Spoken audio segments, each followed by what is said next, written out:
El meu nom és Javier, sóc el pare de l'Alejandro Bravo. És un nen que va començar a portar ulleres des de ben petit. Això ho vam descobrir perquè quan arribava la nit estava molt cansadet.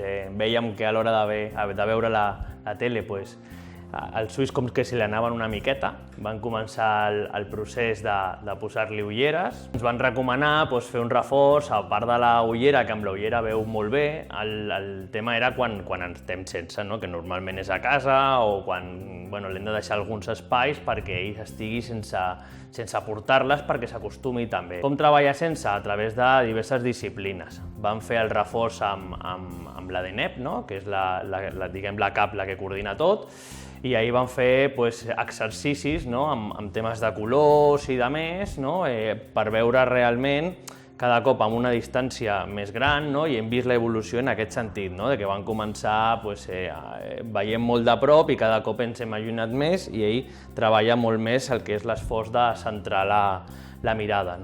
El problema és que era molt petit, era molt inconscient, llavors amb això li havies de donar, sempre l'has d'anar controlant, de Alejandro, posa't bé els ulls i coses així perquè encara ell no era conscient. A mesura que han anat complint els anys ha sigut molt més fàcil. Ens han dit que perquè no va ser part natural i va ser per cesària, pot ser que per no passar pel canal del part també li vingués tot del tema dels ossos, que estigués, una mica, tingués un desequilibri dintre del seu cos molt petitó. Llavors van començar també a fer osteopatia, que ens ha anat molt bé, acompanyat de classes de ioga. I l'última disciplina que va aparèixer va ser la Núria, amb la posturologia, podem dir així, que el que fem és treballar molt els reflexes i tota la part espaial que ell, diguem que veu molt bé d'enfront, però el problema el té quan ha de tenir una visió més panoràmica. A casa ho treballem molt amb exercicis específics que ens donen totes les especialitats i respecte a l'actitud hem tingut molta sort perquè ha sigut un nen que sempre ens ha fet molt de cas i la veritat que